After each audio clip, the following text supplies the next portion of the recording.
Welcome to Consulting Mastery, where we help B2B consultants master the business of consulting. I'm Carrie. And I'm Ahmed. Join us as we explore the art of delivering outstanding client value, earning a higher income, and thriving in today's marketplace. Mr. Brent Bouldin, thank you so much for coming on Consulting Mastery. It's great to have you. Oh, thanks, Ahmed. Good to catch up with you and see you again after a while. It has been a minute. Give folks just a quick intro on kind of who you are, what you do, and give me like a little description of the business as it stands today. Yeah. So my name is Brent Bouldin. I'm with a company called New Media Advisors. My partner Scott Gardner and I started this business about 4 years ago. We focus on SEO, content, marketing, and digital strategy, largely for financial services companies. Scott and I both came out of Bank of America, where we led large pieces of digital marketing for a number of years. And so we've been able to tap into that vertical and leverage some of our expertise and know-how from Bank of America to help other organizations scale and grow and drive more conversions in digital channels. We also do some work in the hospitality industry. Scott and I both worked for a period of time at Choice Hotels, which is a large hotel company, global hotel company. And so between financial services and hospitality, that's where we really focus down and help companies be more successful in those channels. Now, I want to talk a little bit more about niching and market selection in a minute. But before we get there, tell us the origin story. How did this, I'd love to hear what made you want to start a firm. Sure. And how did this thing get up and running? Yeah. So Scott and I had been together roughly 8.5 years at Bank of America. I got recruited to go into the hotel space. And once I got settled, I reached out to Scott and brought him over with me. And we were running digital and sort of repeating some of the successes we'd had in banking in the hospitality world. But during that period of time, we would have late nights in a hotel bar, sitting there talking about sort of the work we were doing together and the partners we were using. We had great partners, but there was a couple of frustration points that sort of kept recurring. One being, you'd go through this pitch process and you'd meet a great group of folks and you'd select an agency. And then, shortly after the work started together, a different group of people would come in and start working on the business. And then you get used to them, and it starts to be this sort of carousel of people moving off the business, getting promoted onto different accounts and such. So we sort of had this hypothesis that it'd be great if we could provide all this know-how and expertise to companies and actually let them work with senior people like us. And so when COVID came around and travel shut down, we had the opportunity to step out and start our own thing. And like I said, that as New Media Advisors, we started it in 2020. And here we are 4 years later, and we're still at it. It's still a growing entity, and we're enjoying the work we do. Brilliant. Take me through the early days. You folks hang up your shingle. We're open for business. What was the process by which you secured your first, few clients? It was tough. I think as I like to tell people, we had sold hotel rooms and we had sold checking accounts and credit cards and all of these things, but we had really never sold ourselves. Before I went into digital marketing, I was in consulting with some of the big five type consulting firms and big four, big five. So I'd done consulting, but again, when you're early in your career, you're not doing the selling of consulting. And so the hardest part wasn't that we didn't think we could deliver great results. The hardest part was, how do we sell this thing? And so part of the reason that you and I worked together was for us to learn a little bit more about how to position an offering in a way that makes it compelling and makes people want to work with you. Our first client came from a former Bank of America colleague that had gone into another company, and we had stayed in touch, and he knew we could do good work. But our second and third clients came from some of the approaches that we learned in your program, reaching out to folks on LinkedIn, sharing thought leadership, being a trusted advisor, not necessarily pitching them per se, but really adding value to a conversation and opening the door to a conversation about working together. And so that's how we got the first three. So the second and third were cold. You didn't have a pre-existing relationship with them? That's right. Got it. So they, it wasn't cold in the sense of hey, I'm going to spam your email inbox with cold messages and try to pitch slap you, that thing. But it was Let's develop a relationship. Let me give you something of value.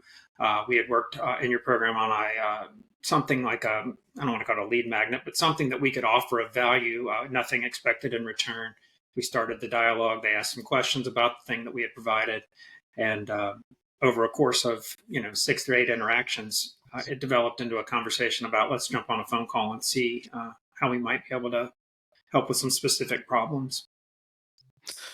Now, talk me through the decision around focusing on financial services and a little bit of focus on hospitality. Was that a given, or did you have to go through a process of making that decision? It was not a given. So the hypothesis that we had when we started was, hey, we've worked 2 big Fortune 500 companies. We're going to go out and be sort of the CMO whisperer to a bunch of different industries. And what we found is that's too general, right? It's hard to get, people don't know what it is that you're offering if you offer a little bit of something to everyone. And so, again, as part of our work together with you, we were in the program and we discussed the fact that hey, you guys have deep vertical expertise in financial services. Maybe it makes sense to niche down there and spend some time really identifying who you can help in that vertical. So that's what we did. And the first 2 or 3 years, it was pretty exclusive financial services. What we've since learned is that work in banking and credit unions and such is fairly similar to other regulated industries. So we have had some other clients in healthcare, in some legal industries. And then, of course, the hospitality thing came from our relationships that we built at Choice Hotels. We've had other people reach out to us that we knew from there and ask for help. And so that's kind of how we chose where we work. But again, I think the main learning there is that the broader you go, the more difficult it is to be recognized as the expert in anything.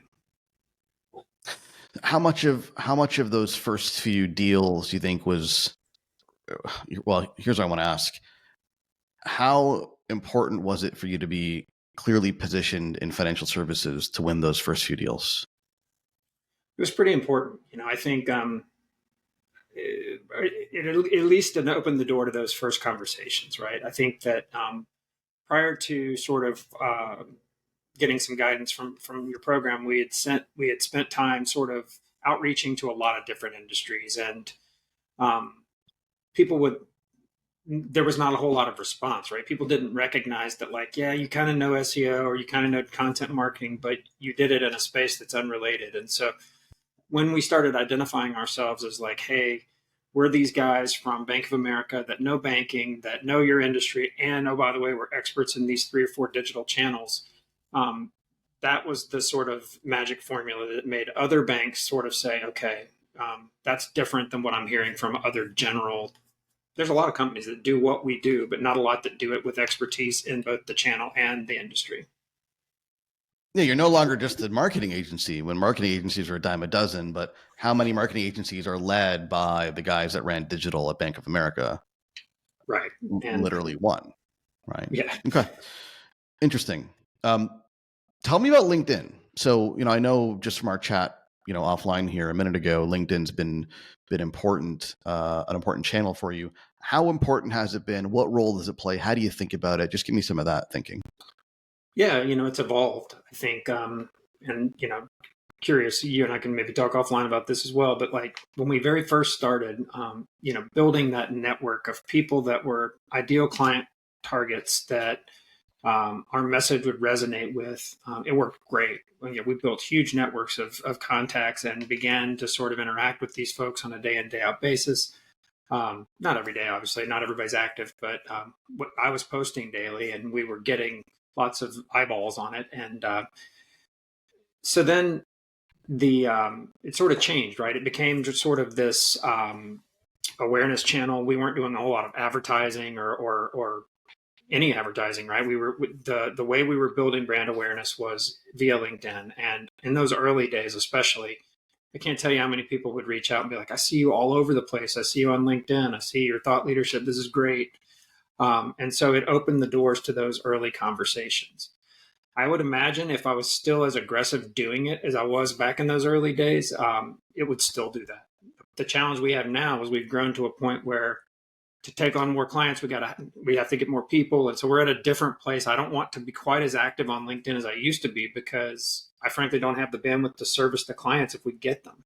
And so we're at that point where it's measured growth, right? We're trying to build awareness and demand and keep a healthy pipeline, but we're not trying to flood the zone with a bunch of potential clients that we couldn't serve if we got them.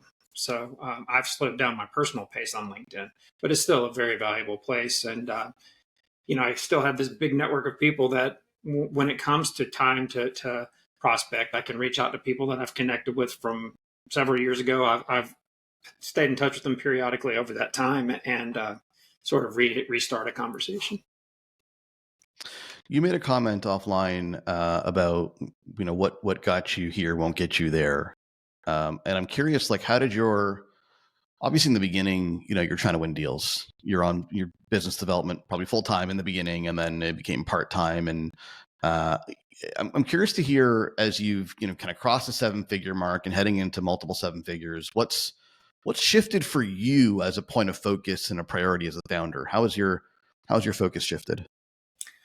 Well, it's shifted in a number of ways, right? I think when you're a 2-person shop, or even in those 2, 3, 4 people, I sort of call it hunting and gathering. You're hunting and gathering at the same time, right? You can't be out only exclusively doing business development, or the work suffers. You can't solely focus on the work, or the pipeline suffers. And so what we're trying to do as we scale and bring on more people is extract ourselves from some of the day in, day out running of client engagements and do more either automation, efficiency, more delegation, and letting the people that we've brought on handle more of the day-to-day sort of oversight of project management, so that we can turn around and really manage the business. And that includes things that I focus on, which is like business development, the LinkedIn stuff that you and I were just talking about.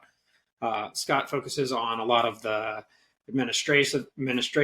I mean, we're at the point now where we have employee benefits and payroll and all of these things that have to be taken care of. And so we can't really be as focused on the client business as we once were. But that's not to say we're not still involved in that, but that's how it's changed over time. And currently the bottleneck is talent, sounds like, yeah? Recruiting and hiring. It is. Part of the value prop that we bring is, as I was mentioning, early on, the hypothesis was that people want to work with senior people. People want to bring somebody on. They don't want to train an agency's junior staff on their time. And so we bring senior people to bear on big, hairy problems that clients have. And so to do that, you have to hire more senior people. And so we've got a good base of that. But to take on more business means we've got to go out and find other great people that are, in-house and looking for a change, or at a larger agency and want something more entrepreneurial. But yeah, the bottleneck is really, we don't want to take on more clients than we can service at the really deep expert level of service that is part of the value prop. And are your clients largely on retainer? It's recurring revenue? Correct. We typically, that's one thing that has changed since the early days. When we very first started, we would sign like a 3-month deal. Now it comes down to bandwidth and opportunity cost and things like that, where most of our clients are on 12-month deals. We have a few that are on 6-month deals. And then we have a couple that are on just rollover deals. They just roll over indefinitely. So that's, we prefer the longer deals because it gives us more time to get more stuff done. It means we're not constantly like, hey, let's talk about a renewal, or let's talk about a change order. The longer you can get that stuff out of the way and really focus on the work, the better for them and the better for us. So I find that there's a crossroads point in a consulting business where you have to decide, and in your case, you had a partnership right out of the get-go. And this is true for that type of model as well as a solo consultant, where you've got to decide, am I going to run a solo consultancy, or am I going to be just a partnership like you folks are, or am I going to build an agency and build a team? Did you already know what you wanted in the beginning, or did your thoughts on that evolve through experience? I knew a little bit about what I wanted. I wanted something that was viable enough that, like, I didn't feel like see, before I did this, I had been on this corporate career for 25 years, and this was a complete lane change for me to jump into starting something brand new. So what I was really seeking was something where I felt like I was building something that would sustain me from the age I was when I started this until I retire. And so um, that's what I was looking for. My partner, Scott, he had done the entrepreneurial thing in the past. So he had some vision about like, here's how we should potentially grow this thing. And he had some lessons learned from having done it before and growing too fast, for example. I knew we didn't want to just be two people. I don't think we want to be 50 people. I think we want to be something in between there, where we are still small enough to really, like I said, provide that differentiated level of service where we still know pretty well the people that are working with and for us. I don't want to ever get to the point where like I have to ask somebody like, so tell me who this person on your team is. Like I don't want that. But Okay. I would say, one of the things that I have found over the last 4 years is people will come to me and ask me for lessons learned and lessons about like, tell me how you did it. And what I have found is that people that come in with a partner, doing this as a two people or more is a little bit easier than doing it as a solo person. The people that I've coached from a solo perspective, about half of them have ended up just sort of saying, I'm gonna have to go back into the corporate world. I'll do this as a side gig, but it's really hard to build a website, build an offering, package up your offerings, build the marketing material if you're doing all of that by yourself. It's a lonely road. Yeah, no doubt. So and a heavy load. Tell me about recruiting. You're 7 people now, yeah? Yeah. Is that including you and your partner? Yes. So we started out, this is an interesting story. So we started out talking about like, if we could hire 3 or 4 or 5 people that we really knew and wanted, like the A players that we knew from either Bank of America or Choice or the places, who would those people be? And those were the people that we hired first. The first 3 people we hired were like the people that we had working for us in these places. And not to say that there aren't great people that we work with still there, because there are. But these were folks that were sort of our dream team list. And we did it for the 5 of us for a while. And then we started thinking through like, you know what, we probably need to get some diversity of thought. These people that we're reaching, if we continue doing this, it's going to be deplete. We don't want to deplete the talent pool at the places we came from, because we still like those places. But also we need some diversity of thought, some different people to come in and bring different tool sets and experiences. And so the most recent 2 we've hired did not come. We didn't know them ahead of time. We actually put the ad on LinkedIn, and we had like 350 responses. It was a flood of people, and we got 2 really good folks using LinkedIn most recently.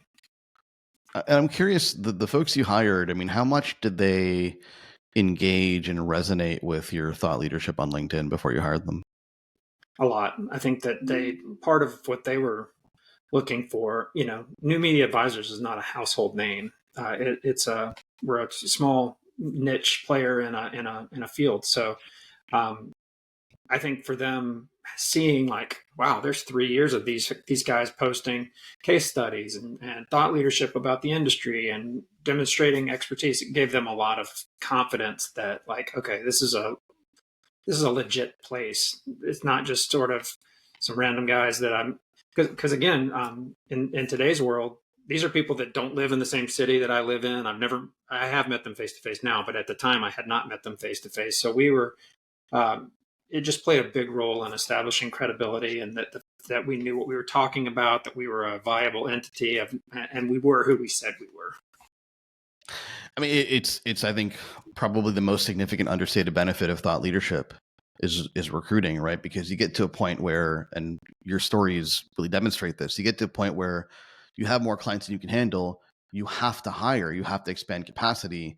And then the same thought leadership that you were publishing to attract clients ends up being effective in recruiting talent, but not just any talent that presumably is aligned with your philosophies and your worldviews and your ways of thinking and working. For sure. Which certainly makes things more straightforward in terms of team development and expanding capacity. And those are things that you don't really even think about on the front end, right? You're developing it with this entire focus on, I'm going to establish myself as a, someone that's in the front, in these people's mind if and when they think about the service that I provide.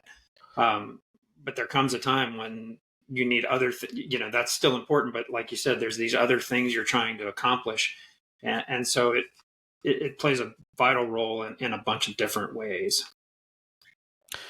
Brent, looking back on the journey, from starting off from scratch in 2020 to, doing a couple $1 million in revenue a few years later, I'd love for you to just distill for me, the 1, 2, 3, lessons you learned that you'd want to pass on to folks who are trying to follow in your footsteps.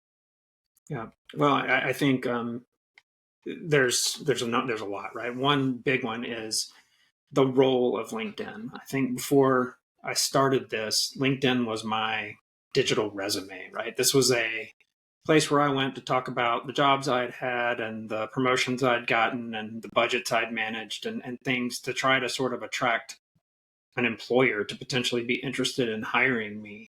And I was frankly nervous about sort of this pivot that's required, that like, okay, I'm trying to sell myself now, and I'm not trying to sell myself to an employer. I'm trying to sell myself to someone that's buying services. And so getting over that apprehension of like, well, what's this going to do if I stop marketing my resume and start marketing my services, and repositioning there was a big, like, I'm worried about damaging my own reputation by doing this, or coming off as pitchy or salesy, or what are the people I've worked with all these years going to think when I'm doing all this stuff? And frankly, that bled over into like the day-to-day posting on LinkedIn. Like, are people going to think I'm like cheesy or trying to sell stuff all the time? Or like, I was worried about my own reputation. But what I found out is that, like, people appreciate it. I've never had one person come up to me and say like, "Hey, good to see you. Why are you posting so much?" They always say, "Hey, great to see you. I haven't seen you forever, but I feel like we just talked because I see you all the time on LinkedIn." That's what I always get. And I never get the, "Gosh, you're annoying the crap out of me by posting all the time." That never happens. So I would just say, one of the big things is like, figure out, like, understand that there's a role of LinkedIn here, and it might not be what it's been traditionally for you. And that's okay. Another one I think is like getting used to getting good at sort of pitching, and not necessarily pitching, but selling the value that you can add. I mean, you're going to have to, people get propositioned and pitched to so frequently. You have to figure out a way to differentiate what it is you do from what everyone else does. And it can't just be like, I've got great experience, because everyone has great experience. It's got to be something unique, some type of angle that you're bringing that other people aren't, because otherwise it's really hard to break through. Those are two of the big ones, I would think. Yeah, and it's interesting. I think a lot of folks struggle with that first point that you wrote. Well, both, frankly. But in terms of the first point, a lot of folks struggle with this idea of what are people going to say about me? What are, my peers, my colleagues from corporate that I spent a couple of decades with, like, are they going to judge me? Are they going to think it's silly? Are they going to think I'm pitchy, salesy? And I find a lot of these folks are thinking, they're going to be posting on LinkedIn and basically saying, hire me, hire me, hire me, hire me, right? Like, which, that would get pretty annoying for a while, sure. Right? But, what did you do? You went out and didn't say, hire me. You went out and actually contributed meaningful, thoughtful insights with regards to the market and what their needs and challenges were, that I imagine were not only helpful to your clients, but even your old colleagues who were in your network. For sure. People would say, this is great, or this is, I tried not to, in fact, just talk to prospective clients. I tried to talk to the industry at large. And so if I'm coming from financial services, looking to work with more financial services, by talking about financial services, it applies to both. And so that's what I did initially. And then I guess going back to lessons learned, one of the other things I would say is that I felt like at some point in time, like, I've said all I have to say. What else can I say? Like, what else new can I say? And what I discovered was that I don't want to call it reusing content. Like people, it's fresh in your mind because you took the pain of, bringing it to life and thinking it through. And what am I going to say? But like that post you did 9 months ago, you're the only one that still remembers it. You posted, and I would get the same people coming back saying like, this is incredibly valuable. And I'm like, wow, you said that last time too. But people forget. So, again, that's another lesson learned. And I think you can find interesting ways to say the same thing more than once. Yeah, we overestimate how much attention people are paying to us. For sure. For sure. People have short attention spans, and that's kind of one of the games of LinkedIn is you're not trying to put out like the meatiest post in the world that's going to be the tip of the spear that just hooks somebody once and that's all they need. You're trying to give out, like little pieces of guidance and insight, drip by drip by drip by drip, so that it, the metaphor of the drip on the rock, right? We're not trying to break that rock in one swing. We're trying to work our way through it slowly, a little bit of attention at a time.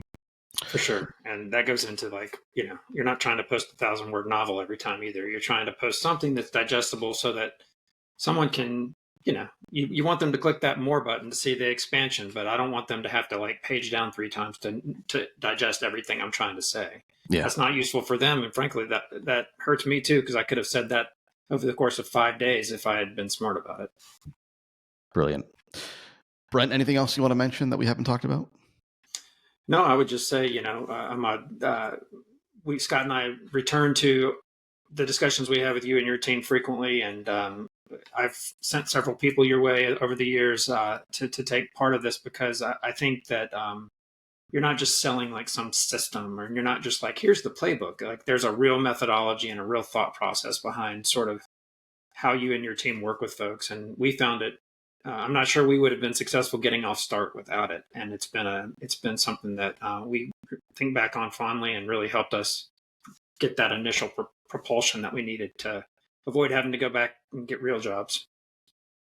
Yeah, that is ultimately the goal, right? If I can keep you out of employment, then the millions of dollars are icing on the cake beyond that, right? That's right. I appreciate the kind words, and it's always lovely to hear, because for those of you who are listening, Brent and I haven't talked in 4 years since he was in the program, so it's awesome for me to hear the story, and I'm really really honored, Brent, that you'd come on the show and share that story with our audience here. Thank you. Happy to do it, and just really thankful for the time that we spent together.